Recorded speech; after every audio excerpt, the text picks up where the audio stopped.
Olá pessoal, sou Juan Carvalho, professor de Matemática Discreta da Universidade Federal Rural de Pernambuco.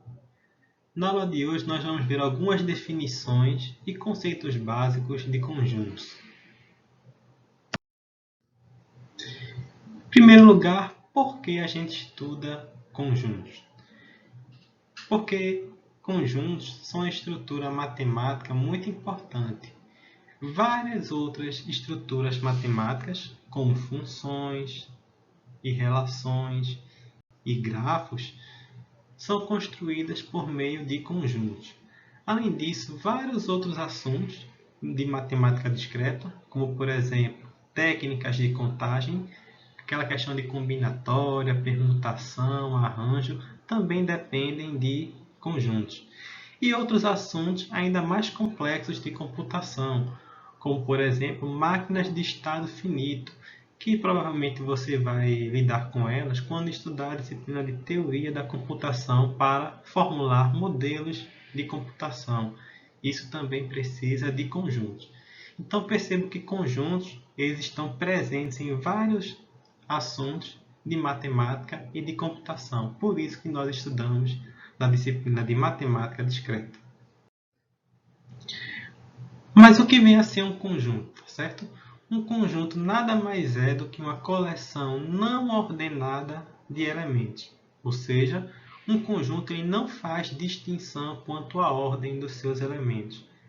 Temos aqui três exemplos de conjuntos. Conjunto A, formado por 0, 2, 4, 6 e 8.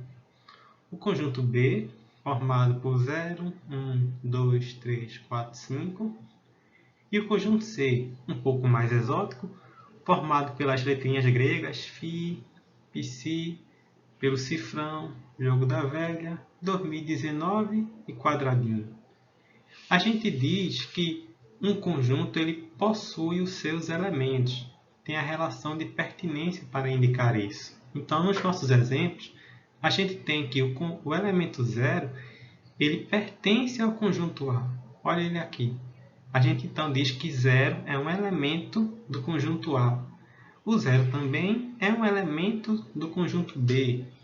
Olha o 0 aqui no conjunto B. A gente também pode dizer que 0 é um membro de B. Por outro lado, o 0 não faz parte do conjunto C. Então a gente diz que 0 não pertence a C, ou que 0 não é um elemento de C, ou ainda que 0 não é um membro de C. Por outro lado, o cifrão é um elemento do conjunto C, porém ele não pertence aos conjuntos A e B. Outro conceito muito importante em teoria dos conjuntos é o de subconjuntos. Nós dizemos que um conjunto A é subconjunto de um conjunto B quando todo elemento de A também é um elemento de B. Em notação matemática, tá certo? Esse é o símbolo de subconjunto. Então, A é subconjunto de B quando, para todo x, se x é um elemento de A, então x também é um elemento de B. Então, de imediato, a gente já tem algumas consequências dessa definição. Por exemplo, o conjunto vazio, que não possui nenhum elemento. Ele é subconjunto de qualquer conjunto. Por quê? Se a gente olha aqui para essa implicação, quando esse conjunto aqui é o conjunto vazio, x pertencer ao conjunto vazio. Isso nunca é verdadeiro. O conjunto vazio não possui nenhum elemento. Então, quando esse primeiro conjunto é o conjunto vazio, o antecedente da implicação é sempre falso. Portanto, a implicação como um todo torna-se verdadeira. Por isso que o vazio é subconjunto de qualquer conjunto. E outra consequência dessa definição é que todo conjunto é subconjunto dele mesmo. Obviamente, pela definição, todo elemento de A também é um elemento de A.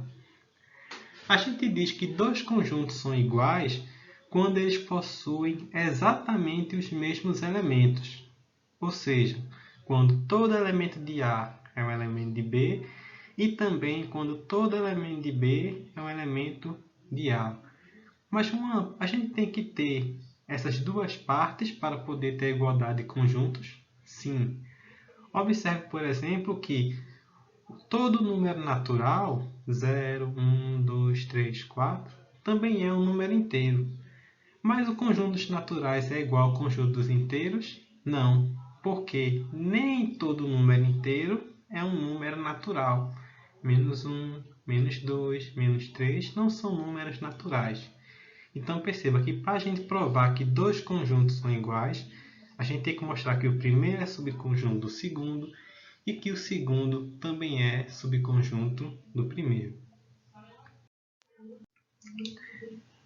Analisemos esses três conjuntos. Aparentemente eles são diferentes, mas só aparentemente. Nós já vimos no início da aula que um conjunto é uma coleção não ordenada de elementos. Então, o primeiro e o segundo conjuntos, eles apenas trocam a ordem dos seus elementos. Como conjuntos não fazem distinção quanto à ordem, a gente tem que esses dois conjuntos são iguais. E esse terceiro conjunto? Além de trocar a ordem, ele também repetiu os elementos. Vamos verificar. Todo elemento do primeiro conjunto também é um elemento do terceiro conjunto? Sim. E todo elemento do terceiro conjunto também é um elemento do primeiro conjunto? Sim.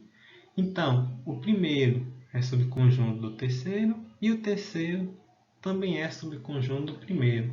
Portanto, a gente pode concluir que esses três conjuntos eles são iguais. Percebam que, na verdade, esse conjunto ele possui apenas três elementos, pois ele é igual ao conjunto formado apenas por ABC. Logo, a gente conclui que conjuntos, além de não fazer distinção quanto à ordem dos elementos, eles também não fazem distinção quanto à multiplicidade. Para um conjunto, não importa se você possui um elemento apenas uma vez, ou duas, ou três, ou quatro, ou 1000 vezes. O que importa é você possuir, de fato, um elemento ou não. E outro conceito importante é o do conjunto das partes. O conjunto das partes de um conjunto A, representado por esse P, é formado por todos os subconjuntos de A. Então, por exemplo, o conjunto formado por AB possui dois elementos. O seu conjunto das partes é formado pelo vazio, que é subconjunto de qualquer conjunto, pelos conjuntos unitários, apenas com A e apenas com B. E também a gente viu que todo conjunto é subconjunto dele mesmo. Logo, o conjunto AB também pertence ao conjunto das partes de AB. O conjunto das partes do conjunto vazio possui um elemento, que é o próprio conjunto vazio. Nós vimos que o vazio é subconjunto de qualquer conjunto. Além disso, todo conjunto, o vazio, é subconjunto dele mesmo, nesse caso também. Logo, o conjunto das partes do vazio possui um elemento. De forma geral, a cardinalidade, o número de elementos do conjunto das partes do conjunto A, é igual a 2 elevado ao número de elementos do conjunto A. Agora vamos estudar as operações entre conjuntos de maneira breve. A união B é formada pelos elementos X que pertencem a A ou ao conjunto B. Ou seja, a união entre dois conjuntos é formada pelos elementos que pertencem a pelo menos um dos dois conjuntos, podendo inclusive pertencer a ambos os conjuntos. Certo? Então, note que todo elemento do conjunto A também é um elemento de A união B. Portanto, A é subconjunto de A união B.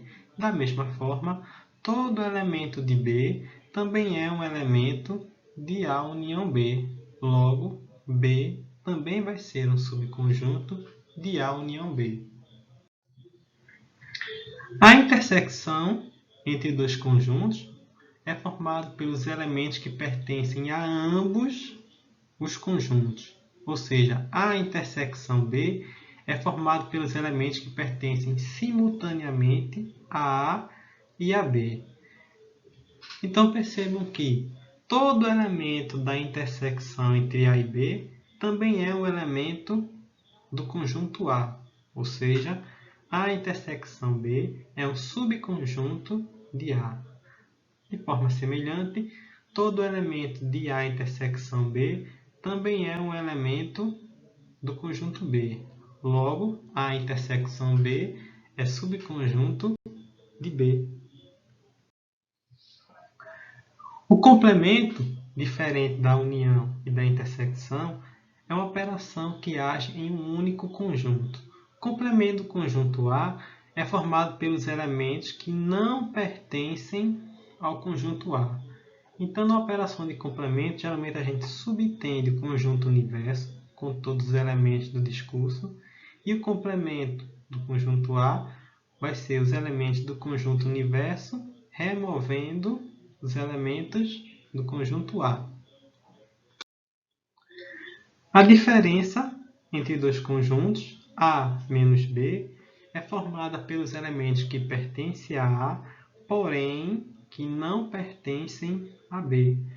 Como o próprio nome da operação sugere, A menos B, a gente vai remover do conjunto A os elementos que pertencem a B. Ou seja, os elementos de A menos B vão ser aqueles elementos que pertencem a A, mas que não pertencem a B. Em outras palavras, A menos B também pode ser expresso como A intersecção com o complemento de B. Percebam, para um elemento pertencer a A intersecção complemento de B, ele deve pertencer a A e pertencer ao complemento de B. Mas pertencer ao complemento de B é justamente você não pertencer ao conjunto B. Portanto, A menos B é formado pelos elementos que pertencem a A e não pertencem a B. Vamos computar as operações que vimos anteriormente para os conjuntos A, formado por 1, 2, 3, 4, 5, e B, formado por 0, 3 e 6. A união B vão ser os elementos que pertencem a pelo menos um dos dois conjuntos, ou seja, aqueles que pertencem a A ou a B. Qual seria o resultado? Seriam os elementos do conjunto A juntamente com os elementos do conjunto B. O resultado, então, seria 0, que pertence a B, 1, 2 pertencem a A, o 3 pertence tanto ao A quanto ao B, 4 e o 5 pertencem ao conjunto A e 6 pertencem ao conjunto B, resultando nesse conjunto. A intersecção com B é formada pelos elementos que pertencem simultaneamente a A e a B. O único elemento que satisfaz essa condição é o 3. Ele pertence a A e a B simultaneamente. A menos B, a gente vai pegar os elementos de A e remover aqueles que pertencem a B. Então, seriam os elementos inicialmente de A, 1, 2, 3, 4, 5, mas a gente precisa remover desses elementos aqueles que pertencem a B. No caso, a gente viu que é o 3. Então, A menos B vai ser formado por 1, 2, 4 e 5. E B menos a gente vai partir dos elementos de B, 0, 3 e 6, e vamos remover aqueles que porventura pertencem a A. A gente já viu que é o 3. Então, o resultado de B menos A vai ser 0 e 6. Então, a gente vai encerrar por aqui essa aula com as definições e conceitos básicos de conjuntos e em seguida faremos outras aulas com exercícios. Até a próxima!